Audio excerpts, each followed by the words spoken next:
I bought this flashlight in Hawaii. It's the same one I used to explore the lava tubes, and if you haven't done it, I highly recommend it.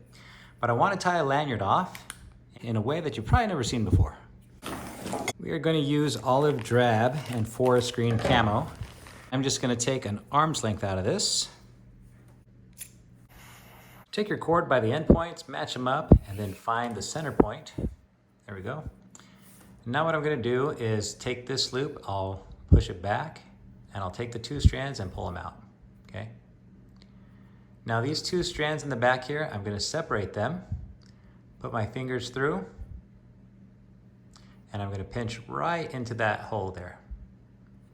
Now I'll bring these two ears together, and then all this in the middle, this is what's going to form our enclosure. We'll put this right onto our flashlight. Okay.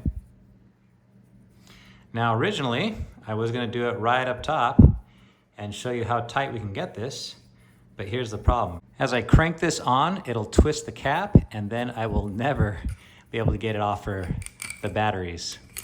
So we're just going to tie it on right below the end cap. Now the ends that I'm going to pull on to create the tension, that is what's going to go on the inside, okay? And so I'll just push it onto the inside. I'll adjust this up as I'm going all the way around, keeping those on the inside. And once I'm back to the end, I'll pull it tight, okay? This is where I can collapse everything down. And we'll have a symmetrical window on each side, right there. You can see the black shining through, and this is where we'll pull tight. Now I can pull this and get a decent grip, but it's not gonna be as tight as I want it to be. And so we're gonna use our marlin spikes to get some mechanical advantage. But you do wanna pull this as tight as you can, one strand at a time. You don't have to go too crazy and hurt your grip, but give it a good pull. If you'd like to support my channel, you can pick up your very own marlin spike at my shop, awesomeforsale.com. We'll even engrave it for you or tie the Turk's head knot. Okay, we need to tie a knot in the end of this lanyard so that we can wrap it around our marlin spikes. I'm gonna give myself plenty of room. And what I'll do is I'll take one strand and I'll fold it in half. The other strand, I'm gonna give it a twist and I'll throw it right on top. That way this end is underneath, okay? Pull that tight. Now I'll take both of my loose strands here, I'll gather them together, create a bite, and pass it through that window. Okay, I'll pull it tight from the bottom, pull it tight from the top, and this will hold just fine as I pull in my tension. Now the reason we have this so long is because we don't want to interfere with the flashlight as we pull in the tension, and I'll show you what that looks like here once we're done wrapping it up. So here's our wrap and our other marlin spike. I'll place it right in there, and this is what we're going to crank down on, okay? We want it like this. Now I'm going to move this out. There we go. That'll give us plenty of mechanical advantage there. But I don't want to hold on to the end here because it'll tighten this side off. Not that we'll ever need to take it off, but we're just going to move that out of the way so we don't have to interfere with it.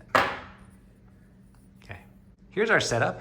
You can see here if we had too few coils, then our cross spike would interfere with the flashlight and we wouldn't be able to move it around because we'd be hitting the body. But with this, what I'm going to do is just give it a crank, okay? And this is going to tighten it up. See if I can get you close up so you can see it. You can barely see it tightening it up, but it surely is. Okay, let's push this back down so we don't lose our grip.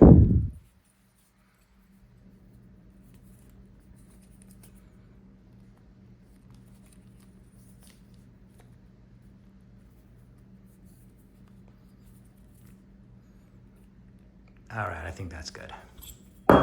Just don't drop your marlin spike on the kitchen table. Now this is really solid here. If you could feel this knot, you'd see that it's very tight. It's very hard from being pressed up against the body and all the tension that's in. Yep.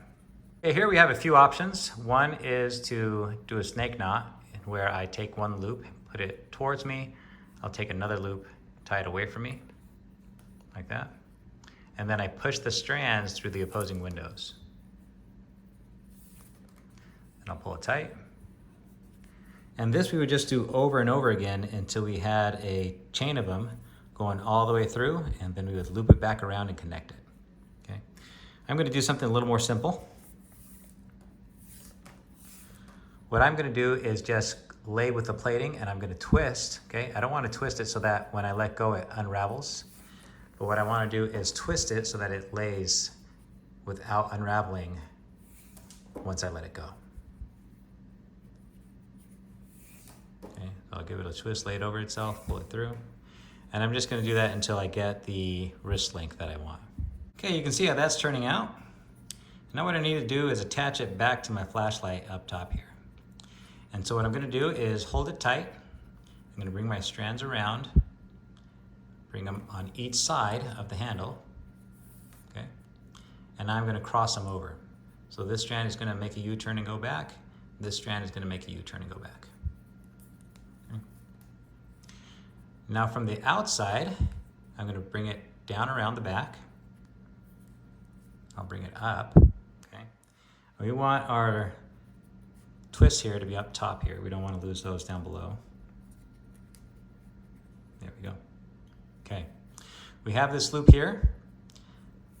Our ends are just going to go from the top and down.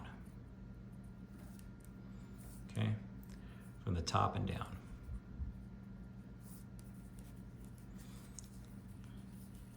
Now you can see that we basically have the same setup on each side.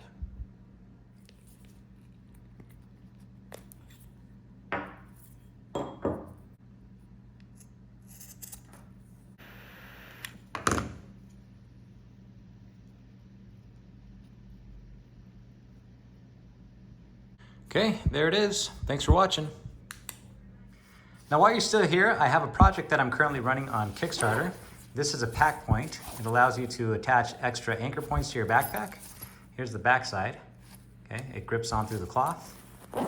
What you can do here is just take your flashlight and go around, grab it with this Velcro and tighten it up. Okay. And in case you're wondering, Tinga simply is short for that is not going anywhere.